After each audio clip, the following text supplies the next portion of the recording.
What's up, y'all? I'm back again with another video. A lot of y'all been asking me, man, how do you run the numbers? How do you get to the numbers to determine if the property's a deal?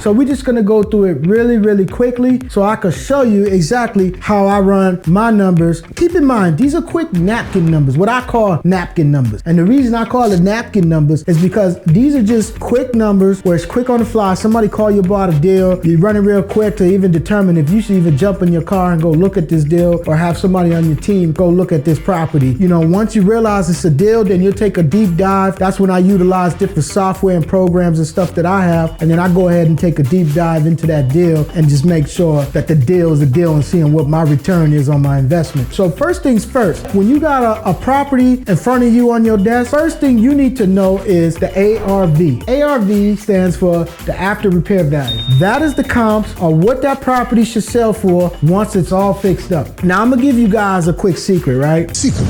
Yes, your secret.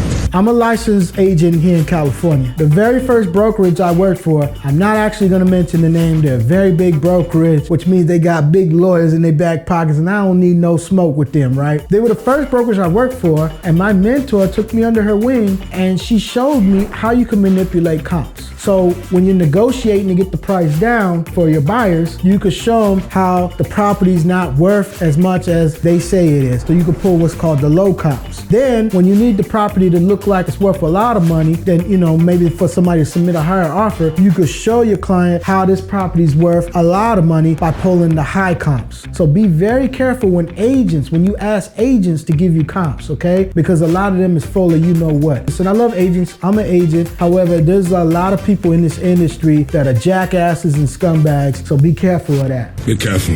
So you want to run your own comps. So you need to find out what the ARV is, and that's the comps of the property all fixed up. And you don't want to pull the high, and you don't want to pull the lowest of the low. What I like to do is I go back 3 months and I go a half-mile radius. I like to go a half-mile radius, and I like to go back 3 months. So we count back 3 months, we go a half mile, and you could do this. You don't need access to the MLS. For those that don't know, the MLS is the multiple listing service. It's the database that all realtors use to list their properties and put properties in, and all the information's in there. And that's the best way to pull your comps. However, you don't need to utilize the MLS. And there's other programs I utilize. My team, we like to utilize PropStream. You don't necessarily need to pull those comps PropStream as well. You could do this with Redfin or Zillow. So Redfin and Zillow won't give you an option to like draw like a radius of half a mile like some of these other programs will. However, what you can do is you should know your market. You should know your area. You should know, okay, this is the boundaries of that neighborhood. Now, once you know that that's the boundaries of that neighborhood, then you know, okay, to stay within that area. So you should be doing business in areas that you know, that you have a great understanding. That's why the first thing you should do when you're getting involved in real estate is know your market, okay?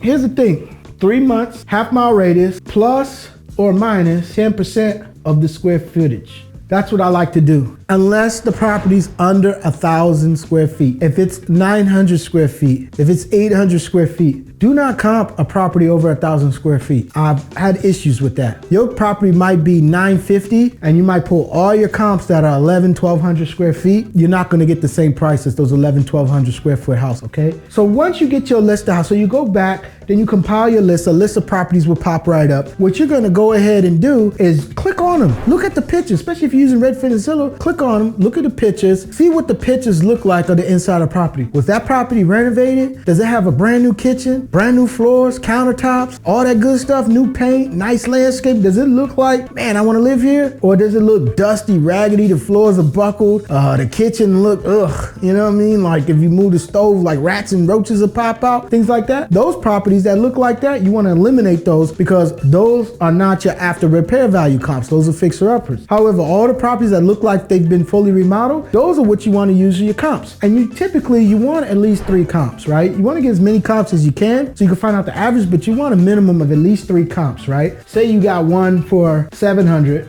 you got one for 750, and you got another one for, I would say 730.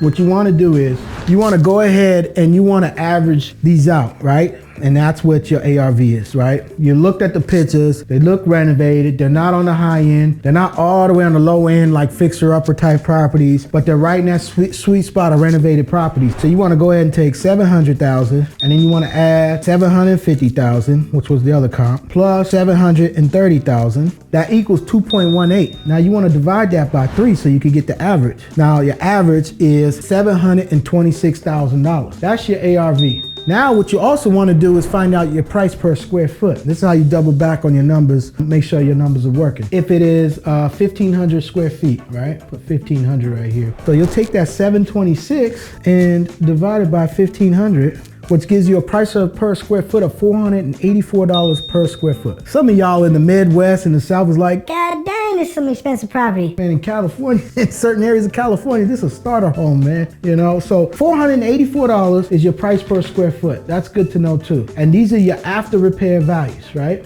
So now what you want to do is you want to take your $726,000 after repair value, or ARV. You could do whatever numbers you want to do. I'm telling you, these are rule of thumbs to work. And you want to times that by 0.70.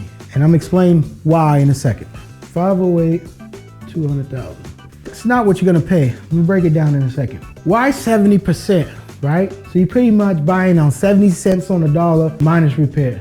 Here's why. When you take that $726,000, right? You still got to pay a realtor to sell property, right? So you got closing costs when you purchase the property, which is going to be very minimal. However, you're going to have large closing costs when you go ahead and flip that property and go ahead and resell that property. So, and this goes for wholesalers too, because you need to think of a mindset of a rehabber, of a flipper. You're going ahead and wholesaling that deal to an end buyer. So you need to know, exactly what they thinking in their mind, and this is exactly how they're thinking. Here's the thing. You're going to have realtor fees, you're going to have taxes that you got to pay, all kind of stuff that goes in there. So and then you got your profit. So that 30% in between the 70 and 100, that's your profit plus closing costs. Because look, you got to think, you got 3% closing costs. You're going to have maximum of 6% realtor fees. Remember, you got to prepare for the worst. So the reason 6% is industry standard is 3% on the listing side, 3% on the buyer's agent side. And so they split 6% and they split it. When you become savvy, you could get an agent to list your property at 1% and you give 2.5% to the buyer, and that's 3.5%. But however, you need to prepare for the worst. And in fact, you never really want to shortchange anybody's pockets, because a person only gonna do what they get. Meaning, you get a 1% listing agent, they gonna give you a 1% type of freaking job, unless there's somebody that really understands you, close to you, and maybe doing you a solid or something like that. But for the most part, when you see people with flat fee agent or 1%, man, they gonna give you some bullshit. You need to hire the rock stars, and the rock stars know what they worth. The rock star knows all the other agents in that area, in that zip code, and all the other agents in that zip code want to do business with the rock star. And because the rock star know that, they know that they worth that 6%. So you want to factor that in here. So you got 3% closing cost, 6%, that's 9% right there, damn near 10% right there,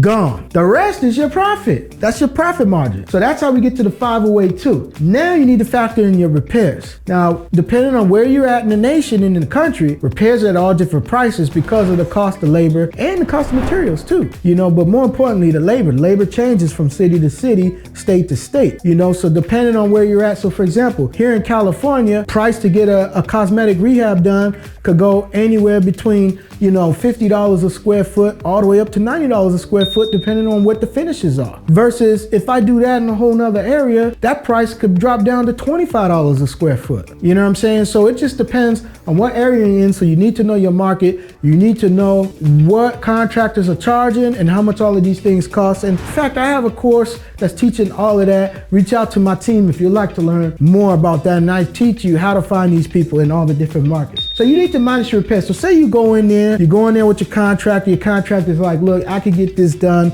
for $120,000. So your repairs are going to be $120,000. So you need to subtract that from the 508 too. That's $388 too. And that's your maximum allowable offer. That's what you strike at. That 388, 200,000. Now, is that what you offer? No, that's your maximum. You want to start a little lower, negotiate up, so everybody feel like they winning. Negotiating is a mindset thing. It's a hypnosis thing. So you want to learn more and things like that. You want to learn more about negotiating. But that 388.2, that is what's called your MAO, or your maximum allowable offer. This is how I teach people how to run numbers in my office. Now, there's certain areas and certain times where the market is so hot, you go ahead, for example, if this was a few months ago here in California where I'm at, and I go ahead and try to buy a property at 7 cents on the dollar, I could get it if I get them off market, if I'm not dealing with a wholesaler and things like that. I could possibly find them, but very, very hard. Sellers will become very savvy. So a lot of people were bumping their numbers up a little bit, and you're taking a slimmer profit margin. However, it makes the deal work. You get the deal done. If you're using my system, you're not using any of your own money. So, who cares if you make 100 or if you make 80? Shit, you made 80 using none of your own money, move on to the next one, So, but as a rule of thumb, this right here, you can't go wrong. And there's other areas where we're actually buying at 50, we're buying at 50 cents on the dollar, and there's other areas where we're doing 65, we're times it by 0.65. So it just depends on the market. You need to know your market, and that's a quick way you can run numbers and know right away when somebody calls you with a deal. Hold on one second. Boop, boop, boop, boop, boop. You could get good enough where you can start looking at pictures and be like, you never tell a person exactly what you pay. You say, I'm right around this price range, give them a range, That way, you giving them a range, you're not committing to a number, but now you got to go check it out or have somebody on your team go check out that property. And now the numbers make sense, then you go ahead and move forward and tighten up your numbers, man. It's Mr. Prosperity, man. If you feel that I've given you, some value here, if you feel that I've taught you something, if you feel I added on to your cipher, just reach out to me, man. Put something down in the comments. Tell me how great I am. If you feel like that this was total dud or something, man, get the hell off my page, man. We don't even want to hear from you. But I love you guys. Take care. Peace.